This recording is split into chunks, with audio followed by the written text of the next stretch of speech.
بسم الله الرحمن الرحيم.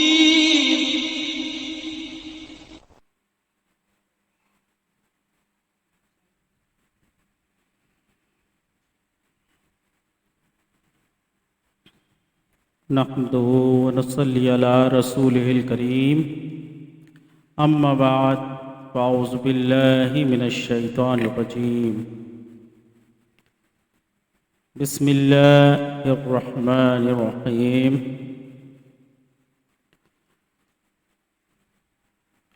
اللہ تعالیٰ کے فضل و کرم سے اس کے پیارے محبوب پاک سید الاولاق احمد مجتبی محمد مصطفیٰ تاجدار انبیاء صلی اللہ تعالیٰ علیہ وسلم کے فضل و کرم سے، اس کی نظر عنایت سے، اور ہمارے پیارے مرشد کریم پیر طریقت رہبر شریعت ولی نعمت سرمایہ سنت حضرت علامہ و مولانا قاری محمد نثار الحق صدیقی رحمۃ اللہ تعالیٰ علیہ کے فیضان سے اسٹوڈیو فیض نثاریہ کی جانب سے ہم براہ راست ذکر رسالت مآب صلی اللہ تعالیٰ علیہ وسلم کی محفل لے کر آپ کی خدمت میں حاضر ہوئے ہیں۔ اللہ تعالیٰ سے دعا ہے کہ اللہ تعالیٰ ہماری اس براہ راست محفل ذکر رسولت مآب صلی اللہ علیہ وسلم کی محفل کو اپنی بارگاہ میں مقبول و منظور فرمائے، اور ہمیں زیادہ سے زیادہ دین متین کی خدمت کرنے کی توفیق عطا فرمائے، اور آپ تمام ناظرین کرام کا بھی اس میں شریک محفل ہونا ہماری بارگاہ میں مقبول و منظور فرمائے۔ اللہ تعالیٰ ہم سب سے اپنے اور اپنے پیارے محبوب پاک صلی اللہ تعالیٰ علیہ وسلم کی رضا کے کام کرنے کی توفیق عطا فرمائے، ہم سے وہ کام لے جس میں وہ اور اس کا محبوب سرکار مدینہ علیہ الصلاۃ والسلام راضی ہوں۔ ہمیں ہر اس کام سے اللہ تعالیٰ محفوظ فرمائے جس میں اس کی اور اس کے پیارے محبوب پاک صلی اللہ علیہ وسلم کی ناراضگی کا سبب ہو۔ اللہ تعالیٰ ہمیں ماہ صیام، ماہ رمضان المبارک کے روزے اخلاص کے ساتھ اور اس کی تمام عبادات اخلاص کے ساتھ کرنے کی توفیق عطا فرمائے۔ اب اس بابرکت محفل کا آغاز قرآن مجید فرقان حمید سے ہوا جاتا ہے۔ میں مرشد کریم کے فرزند اصغر جناب مولانا محمد رضوان الحق صدیقی دامت برکاتہم القدسیہ کی خدمت میں عرض گزار ہوں تو اس بابرکت محفل کا آغاز اپنی پرسوز آواز سے تلاوت فرما کر فرمائیں۔ اعوذ باللہ من الشیطان الرجیم،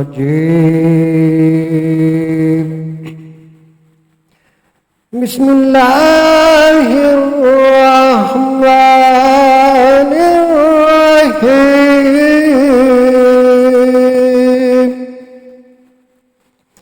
یا ایہا الذین آمنوا کتب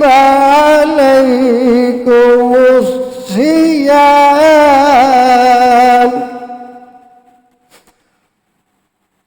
یا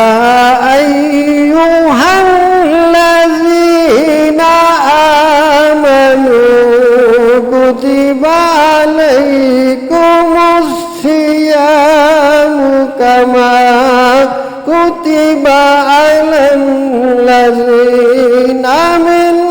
قبلکم لعلکم تتقون، لعلکم تتقون ایاما معدودات، فمن كان منكم مريضا أو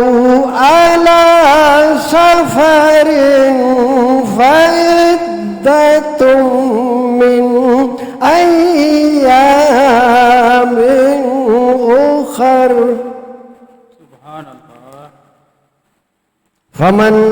كان منكم مريضا أو على سفر فعدة من أيام أخر وعلى الذين يطيقونه فدية طعام مسكين